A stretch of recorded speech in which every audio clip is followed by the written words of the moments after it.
Ridha Allah subhanahu wa ta'ala adalah salah satu dari sifat. Nabi SAW mengatakan, laisa lil mu'min ayyudhilla nafsahu. Mukmin itu jangan sampai menghinakan diri. Sejarah hamba yang Allah sebutkan dalam Al-Quran, di antara tujuan besarnya adalah agar menjadi pelajaran. Sa'uhayyikum bitahiyatil Islam. Assalamualaikum warahmatullahi wabarakatuh.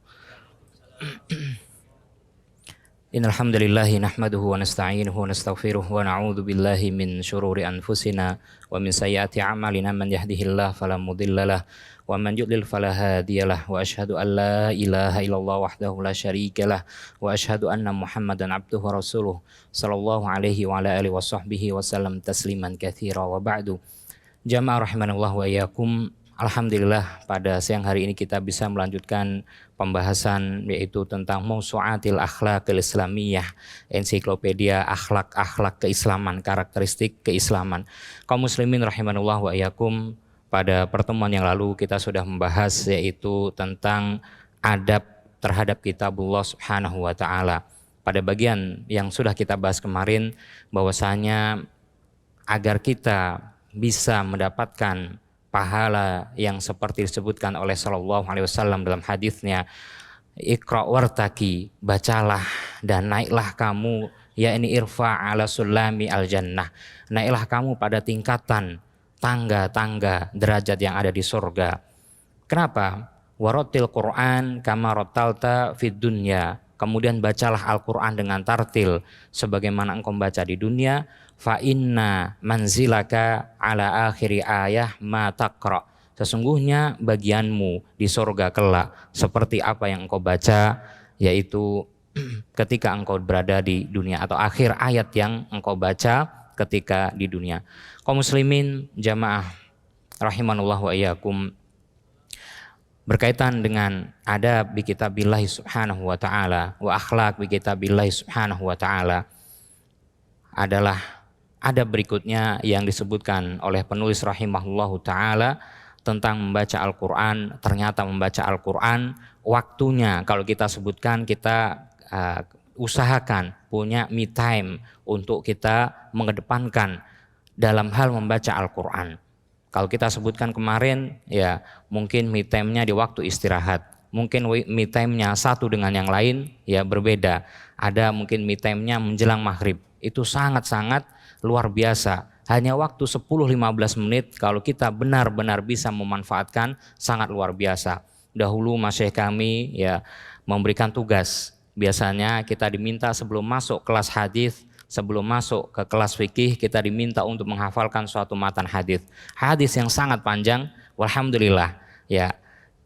Di waktu yang sangat pendek, sekitar 15-20 menit menjelang maghrib, waktu yang tenang, waktu ketika kita sudah selesai dari pekerjaan kita, ya sangat luar biasa. Walaupun cuma 20 menit, alhamdulillah mudah untuk bisa menghafalkan hadis yang sangat panjang atau mutun akidah, mutun fikih padanya. Kaum muslimin rahimanallah wa iyyakum, ternyata membaca Al-Quran tidak terbatas hanya setelah sholat, tidak terbatas hanya setelah kita mengerjakan sholat yang 5 waktu. Ternyata para ahli mengatakan jawazu tilawatil Quran qaiman au masyian au mudja'an au rakiban, bahkan bahwasanya membaca Al-Quran, kaum muslimin, kita ingin mendapatkan manfaat Al-Quran, kita ingin mendapatkan syafaat Al-Quran, bahwasanya Al-Quran kelak memberikan syafaat bagi kita. Nah, syafaat yang seperti apa? Ketika kita berusaha untuk membacanya, berusaha untuk mempelajari ayat-ayatnya, berusaha untuk mengamalkannya, berusaha untuk mengajarkannya, maka syafi'an li ashabih, syafi'an li ahlih, akan berikan pertolongan kelak di hari kiamat, syafi'an bagi orang yang membacanya, mengamalkan dan mengajarkannya. Kaum muslimin rahimanallah wa iyyakum, seperti kita mempunyai buku petunjuk, seperti kita mempunyai juklak, seperti kita mempunyai standar operasional penggunaan suatu barang atau bahan misalkan. Ketika kita punya, akan tapi hanya disimpan di rak-rak saja, hanya disimpan di file-file kita saja, nggak pernah ditengok, nggak pernah dilihat isinya apa, ya bagaimana bisa kita ya mendapatkan keselamatan kerja? Bagaimana bisa kita mendapatkan hasil kerja yang diinginkan? Kalau hanya ya buku-buku manajemen, kalau hanya buku-buku teknik yang kita punya berada di rak-rak saja, sampai bulukan, ya sampai berdebu adanya, maka ikhwatul aizah rahimanallah wa iyyakum, merupakan motivasi dari para ulama mengatakan jawazu tilawatil Quran, bolehnya membaca Al-Quran dimanapun kapanpun berada, ya ketika di waktu-waktu memang munasib li qiraatil Quran, boleh untuk membaca Quran. Artinya kalau kita sudah ada ikatan kerja, al muslimu ala syurutihim, seorang muslim itu ya terikat dengan syarat-syaratnya. Kalau kita memang ya sudah ada ikatan kerja, kemudian waktu tersebut waktu difokuskan untuk kerja, ya jangan untuk membaca Al-Quran.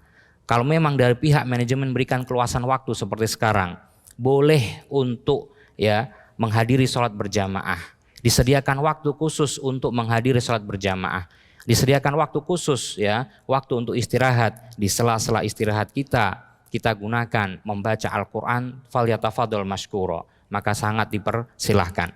Kaum muslimin rahimanallah wa iyyakum, nah membaca Al-Quran dibolehkan qaiman ketika kita berdiri. Jadi silahkan, misalkan kita sedang di tram ya, sedang di kereta, di MRT misalkan, atau di tempat yang mana nggak memungkinkan untuk duduk, berdiri ternyata boleh membaca Al-Quran.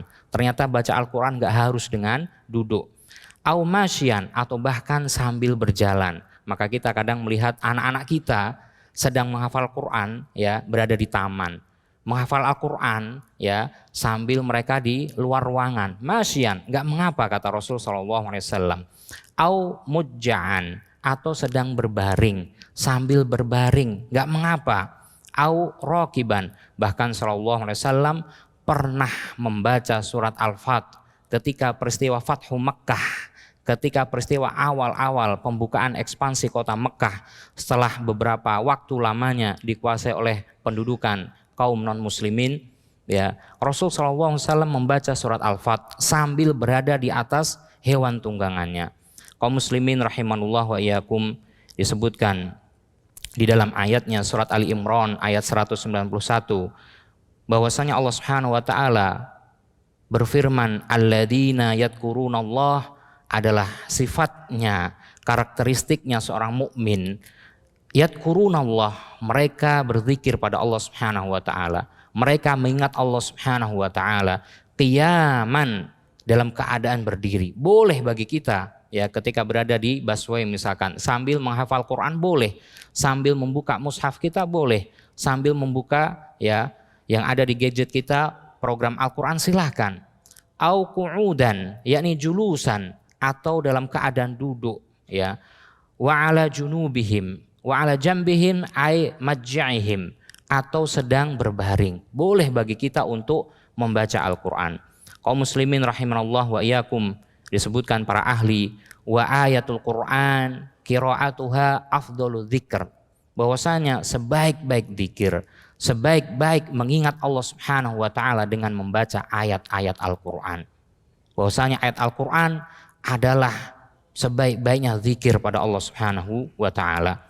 Ikhwatal aizah rahimanallah wa iyyakum, di dalam hadisnya sallallahu alaihi wasallam diriwayatkan Imam Bukhari rahimahullahu taala dari sahabat Muwaffal annahu qala, beliau berkata, ra'aitu Rasulullah sallallahu alaihi wasallam, aku melihat Rasul sallallahu alaihi wasallam yauma fathi Makkah, ketika hari pembukaan kota Mekah, awal pertama kali dibukakannya kota Mekah, akhirnya kaum muslimin boleh kembali untuk mengadakan perjalanan umroh, boleh kembali mengadakan perjalanan haji ke kota Mekah.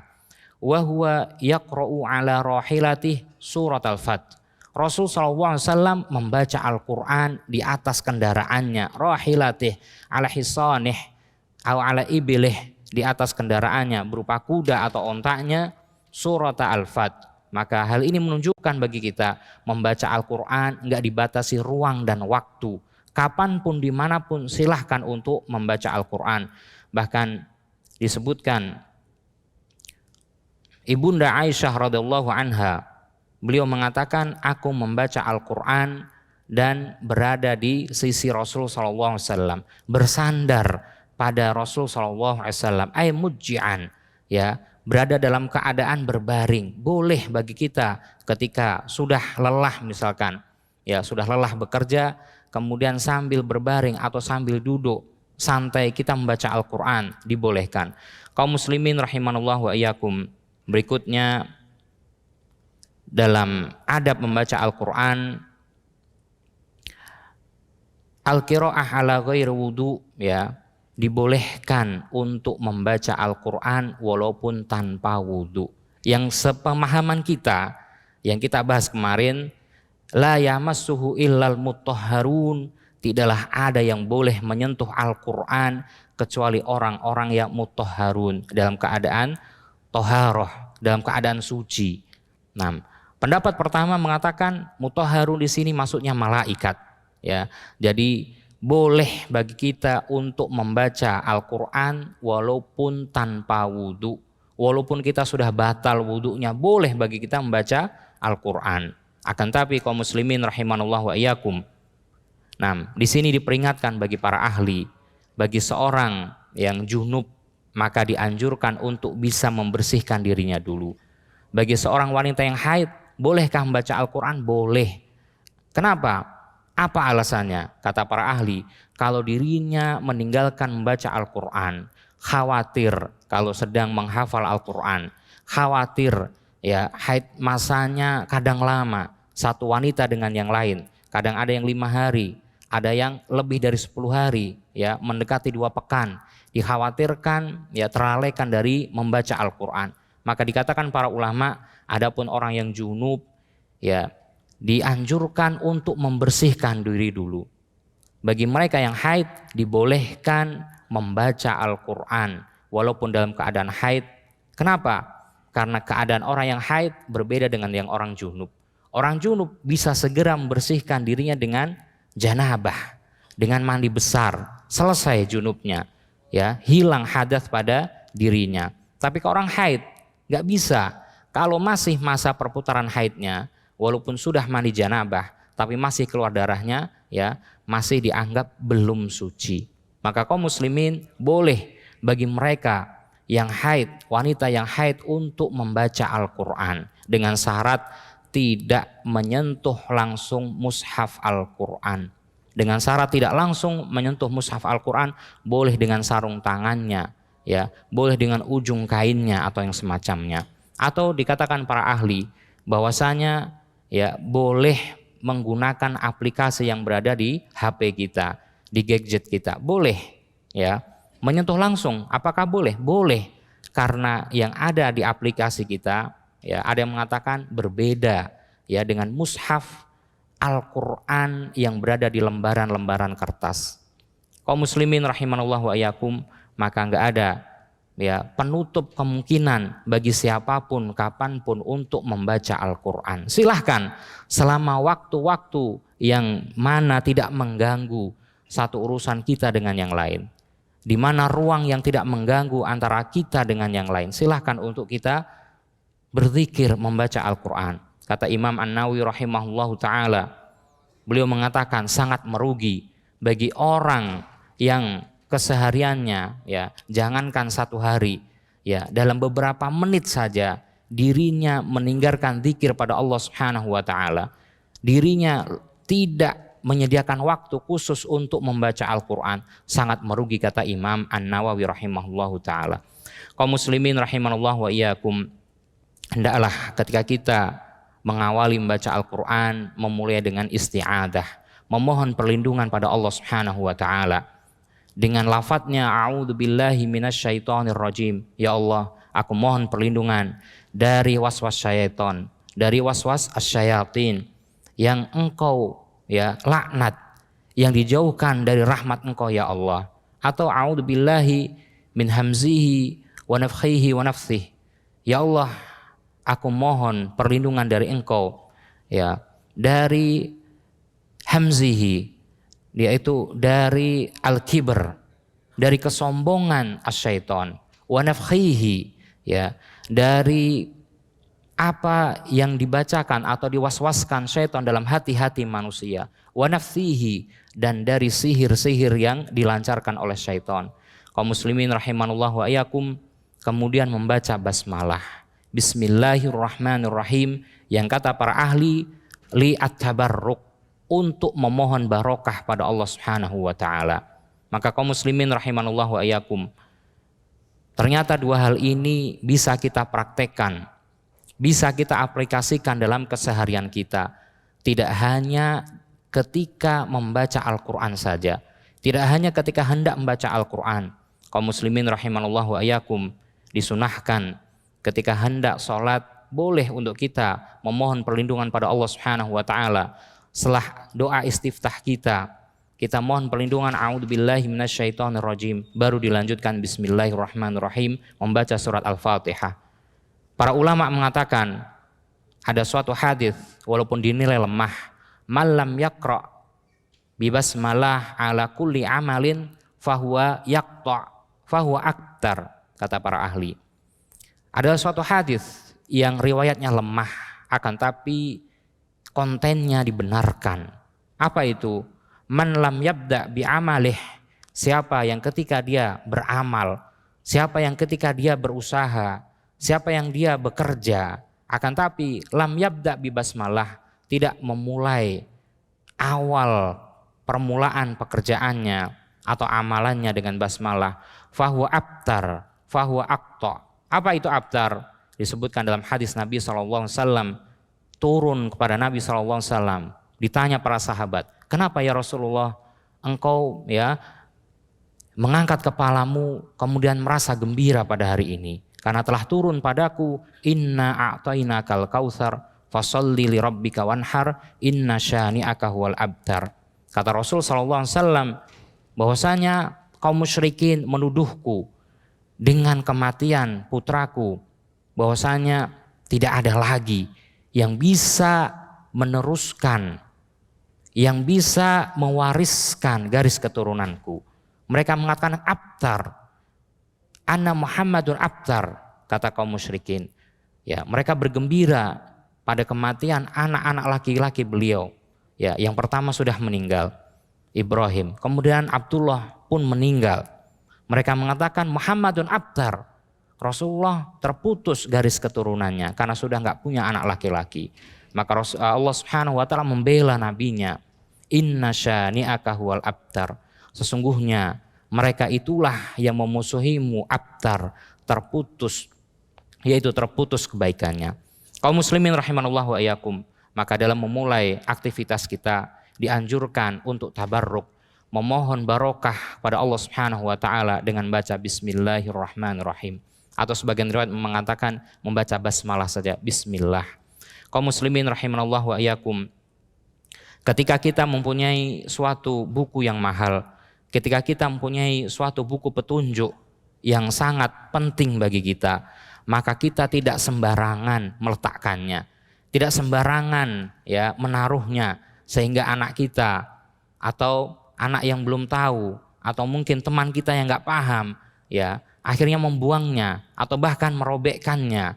Maka kaum muslimin rahimanallah wa iyyakum, Al-Quran lebih mulia daripada buku-buku kita yang mahal, lebih mulia daripada buku-buku petunjuk yang kita miliki.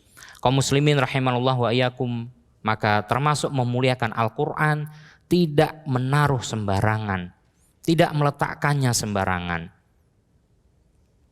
Dikatakan oleh para ahli, alla yatawassada al-mushaf wa la ya'tamid alaih, ya, tidak meletakkan Al-Quran sembarangan di bawah lantai, kemudian tidak menjadikannya sandaran, tidak menjadikan bantalan. Kata Imam Nawawi rahimahullahu taala, yuhramu tausiduh, ya, tawassuduhu, ya, tidak diperkenankan ya kita melecehkan Al-Quran, meremehkan Al-Quran dengan menaruhnya di lantai. Tidak diperkenankan untuk kita tawassuduhu, menjadikan Al-Quran sebagai bantalan. Kalau mungkin kita sedang capek ya, kemudian nggak ada bantal, nggak ada yang dipakai untuk rebahan, mengambil suatu buku, mengambil suatu ya tumpukan mungkin kain atau apa, dipakai rebahan silahkan ya. Tapi untuk Al-Quran, kata Imam Nawawi rahimahullahu ta'ala, tidak diperkenankan, termasuk melecehkan, merendahkan ya Al-Quran, hal yang demikian. Kaum muslimin rahimallahu wa iyyakum, Bahkan berkata Ibnu Nujaim rahimahullahu taala, yukrahu an yamuddu rijlahu fi naumi wa ghairih ila Qur'an au kutubin diniyatin. Tidak diperkenankan ya ketika kita misalkan tidur atau misalkan sedang ya bersantai, menjulurkan kaki kita kepada Al-Qur'an, menjulurkan kaki kita kepada kitab-kitab yang padanya terdapat lafaz Allah Subhanahu wa taala sebagai bentuk pemuliaan terhadap Al-Qur'an. Kaum muslimin rahimanullah wa iyyakum, alla yudha'u fawqahu syai'an minal kutub, dikatakan termasuk memuliakan Al-Qur'an, memperhatikan peletakan Al-Qur'an, yaitu tidak menaruh di atas Al-Qur'an sesuatu apapun itu, baik berupa buku-buku ataupun yang lain. Jadi Al-Qur'an ditaruh di posisi yang paling atas. Al-Qur'an diletakkan di posisi paling atas, mungkin di bangku ya. Akan tapi setelahnya tidak ada buku lagi. Di dalam rak kita, tapi setelahnya tidak diletakkan buku selainnya, apalagi barang-barang yang lain ya, ditaruh kunci, ditaruh ya sarung tangan atau yang semisalnya.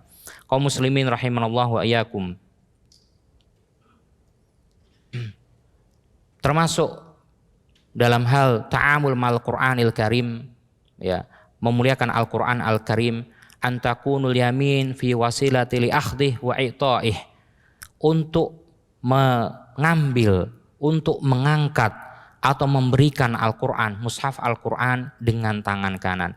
Wa hamlihi li qira'atin fihi, begitu juga ketika kita membolak-balikkan halaman-halaman yang ada di Al-Qur'an menggunakan tangan kanan. Bahwasanya Imam Nawawi rahimahullahu taala mengatakan qaidatus syara' al-mustamirratu istihbabul bada'ati bil yamin fi kulli ma kana min babit takrim. Mengapa demikian? Kenapa kita harus menggunakan tangan kanan kita? Kata Imam An-Nawawi, kaidah umum sesuatu yang baik digunakan dengan tangan kanan kita. Allah Subhanahu wa taala berfirman ya, menganalogikan kebaikan dengan tangan kanan. Sesungguhnya orang yang berbuat kebaikan kelak akan diberikan kitab catatan-catatan amalannya selama di dunia, yaitu biyaminih, dengan tangan kanannya. Adapun sebaliknya, wara'a dhuhrih, akan diberikan lewat tangan kirinya di belakang punggungnya. Kenapa Pak? Kalau kita misalkan memberikan teman kita hadiah yang besar, hadiah yang mungkin dinilai wah oleh teman kita, kita berikan lewat tangan kanan atau tangan kiri? Tangan kanan kita. Lewat depan atau belakang cara memberikannya? Lewat depan. Kenapa? Karena amal kebaikan yang diberikan. Tapi sebaliknya, mungkin mohon maaf sepatu butut misalkan, atau HP bekas misalkan, maka kita berikan wara'a dhuhrih, karena malu Pak.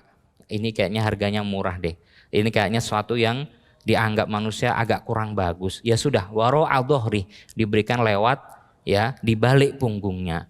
Inilah analogi yang Allah Subhanahu wa taala berikan kepada kita di dalam kitabnya.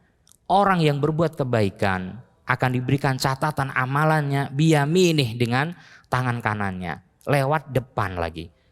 Kalau orang yang berbuat keburukan, kemaksiatan pada Allah Subhanahu wa taala, diberikan lewat belakang punggungnya, malu, catatan keburukan, rapotnya merah semua, malu diberikan. Maka wara'a dhuhrih ay ala yasarih, dengan tangan kirinya di balik punggungnya. Kaum muslimin rahimanullah wa iyyakum, maka inilah maksud Imam Nawawi rahimahullahu taala mendeskripsikan bahwasanya ta'amul mal Qur'anil Karim, ketika kita membawa Al-Qur'an, mengangkat Al-Qur'an, membaca Al-Qur'an, membolak-balikkan halaman ya ketika membacanya dengan tangan kanan. Qaidatu likulli syai'in yakni al-khair bil yamin. Kaidah ketika ya memberikan sesuatu yang baik dengan tangan kanan. Bahkan Rasul SAW bersabda, yakni la ta'kulu bil yasar fa inna syaiton la ta'kulu bishimal Fa inna syaiton ya'kulu bi ashimal. Dianjurkan bagi kita untuk makan dengan tangan kanan. Kenapa? Janganlah sekali-kali kamu makan dengan tangan kirimu. Fa inna syaiton ya'kulu bishimal. Karena syaiton makan dengan tangan kiri. Dianjurkan bagi kita untuk keluar kamar mandi dengan masuk kamar mandi dengan kaki kiri terlebih dahulu. Kenapa? Karena tempat yang kotor, bukan tempat yang mulia. Ikhwatul aizah rahimanallahu wa iyyakum, termasuk memuliakan Al-Qur'an adalah tidak membawa Al-Qur'an atau kitab atau sesuatu yang ada tulisan lafadz Allah, lafdzul jalalah ke tempat-tempat yang ada najisnya, semacam kamar mandi misalkan.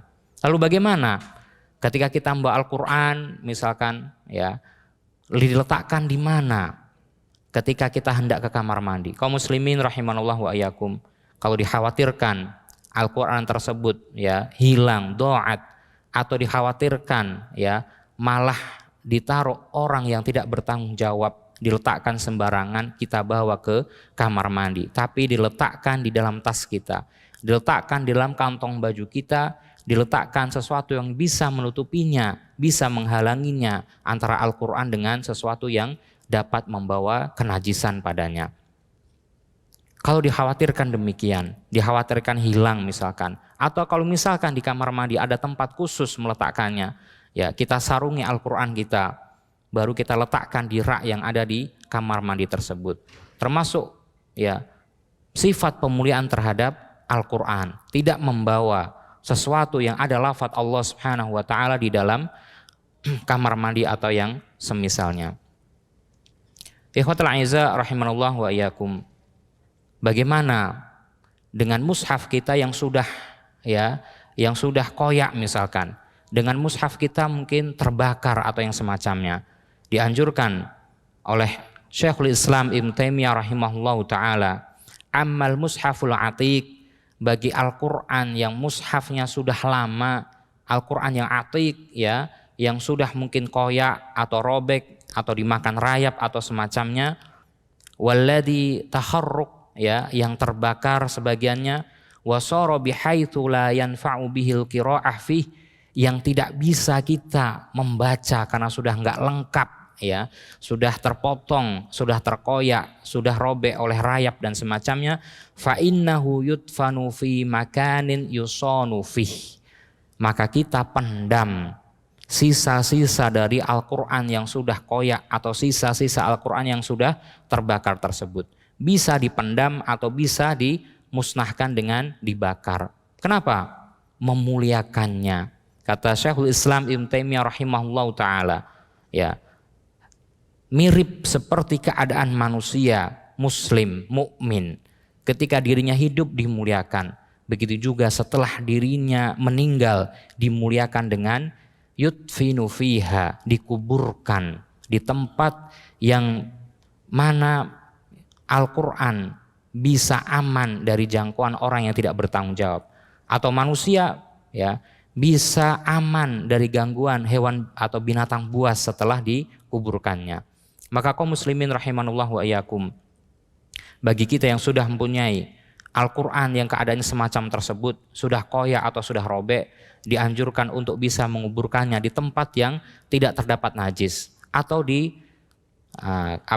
dibakar agar tidak terinjak-injak atau tidak direndahkan atau yang semacamnya. Ikhwatul aizah rahimanallah wa iyyakum. Demikian yang bisa kita sampaikan. Sebelum kita akhiri mungkin ada yang ingin didiskusikan. Falitafadhal mashkura. Barakallahu fikum. Insyaallah kita lanjut di pertemuan yang akan datang. Wassallallahu ala nabiyil karim Muhammad ibn Abdillah sallallahu wasallamu. Semoga Allah Subhanahu wa taala bisa memberikan kita syafaat melalui Al-Qur'an ini.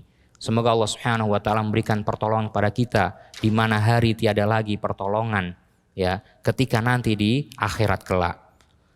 Semoga Allah Subhanahu wa taala menjauhkan kita dari hadis Nabi sallallahu alaihi wasallam, Al-Qur'anu hujjatun laka au alaika.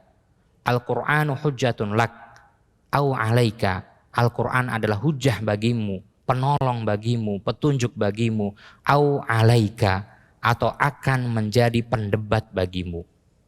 Sudah diturunkan ayat Al-Qur'an, kenapa enggak bisa engkau pelajari? Sudah diturunkan ayat Al-Quran, kenapa enggak engkau ambil isinya? Sudah diturunkan ayat Al-Quran, ya, kenapa seumur hidup yang Allah Subhanahu wa Ta'ala berikan kepadamu belum pernah sama sekali menyentuhnya? Kaum muslimin rahimanallah wa iyyakum, kita akhiri pertemuan kita pada siang hari ini dengan doa kafaratul majlis. Subhanakallahumma wa bihamdika asyhadu an la ilaha illa anta astaghfiruka wa atubu ilaik. Syukran. Assalamualaikum warahmatullahi wabarakatuh.